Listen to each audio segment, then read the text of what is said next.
So Sam, the last time we were here you were a point-to-point trainer. Things have changed, haven't they? You know under the rules. Tell us all about it. Yeah, we were granted the licence the start of June. We had a first runner at Bangor on the 4th of June. He ran a great race, finishing 4th. Obviously very keen, but hopefully in the future he'll settle. We've got 5 in to run summer jumping, which is going well. Plenty more runners over the summer, and then middle of July, towards the end of July, the rest of the winter horses will be coming back in.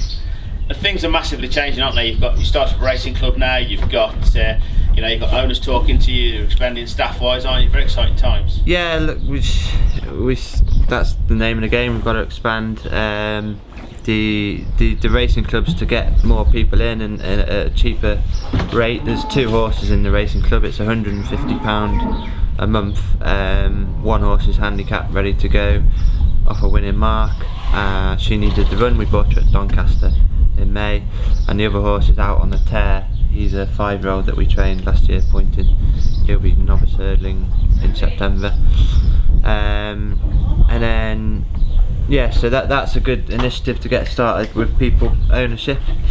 And then staff-wise, as I say, from the middle of July we'll be sort of nearly full again, so we're looking for an extra person to help out. And what is capacity, Sam? We're 15 at the moment. We have got planned to expand, whether that'll be during the winter or next spring, but we'll just have to see how that goes. There's plenty of room to do so. So Sam, we moved to another part of the yard now, where the runners are. We've got Bempton Cliffs, who had a storm in for a race the other day, didn't he? Tell us more about him. Yeah, he was great, really.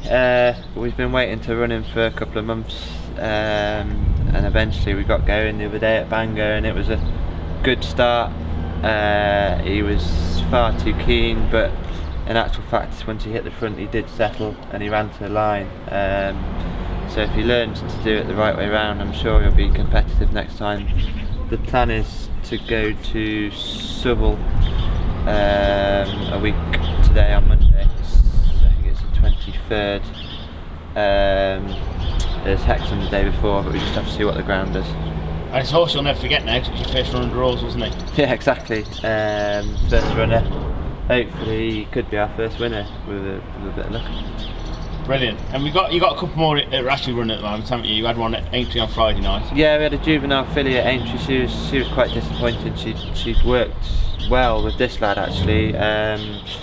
So whether she just scared herself or happened a bit too quick, but she's gone for a wind up this morning. We'll get a bit more experience into her and we'll give her one more go over the summer and see if there's any improvement. And another new horse we got from Doncaster, Sativo, next door. He'll go for a handicap hurdle over the summer in the middle of July time. So Sam, we know with Sativo, and obviously Bempton's very close to us because he's his first runner. How is race day now for you? How different is it? Yeah, it's a lot more. It's a lot easier. All the entries are online, decks online, jockeys agents. I mean, it's a walk in the park compared to pointing trying to cram races in over a short season. So look, we're in deep water, but at least there's a system there, and the owners seem to enjoy it. They get looked after particularly well, having meals and extra tickets. There's a bit of prize money as well, and if we can improve on that, all the better for it. And the owners really being looked after is the key, isn't it, at the moment? Because horse racing needs new owners into it. Yeah, exactly. They're the main reason we do it. Really, they want to have fun and they want to have winners. And if they're looked after, if they run disappointing or whatever, if they're looked after, it's half the battle. I mean, the bonus is if they win or whatever, but as long as they're looked after, they'll be happy. Okay, Sam, so in your racing club, what's the setup there? How many people are looking for per horse? So the racing club we've just set up, we've got 2 horses in it as a whole. There's 12 membership places available. I think we've sold 2 or 3 already. So those 2 horses are going to come in the start of July, and then they'll run right through to the end of the national hunt season, the end of April. So you'll get tickets to race days, you'll get yard visits, and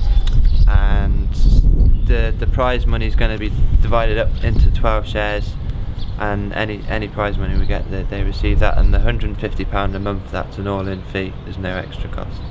So that covers everything you do here day to day? Everything day to day, all the racing expenses, all the jockey fees, transport, bets, everything, yeah. And you've had one jockey so far, haven't you? Alan Johns from Swansea. Alan Johns, yeah, he works for Tim Vore and he's ridden both ours under rules so far. He'll probably carry on riding for us, wherever we can get him, really.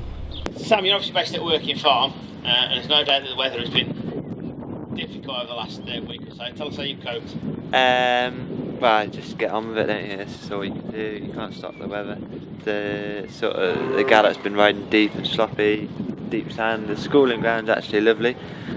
The soft has been all winter, which is nice for the summer jumpers, so we've got them schooled. Once we get the bulk of the horses back in, we'll be racing a bit more often, sort of October onwards. Looking forward to entertaining the owners at race days and having a few more days out and hopefully a few winners along the way.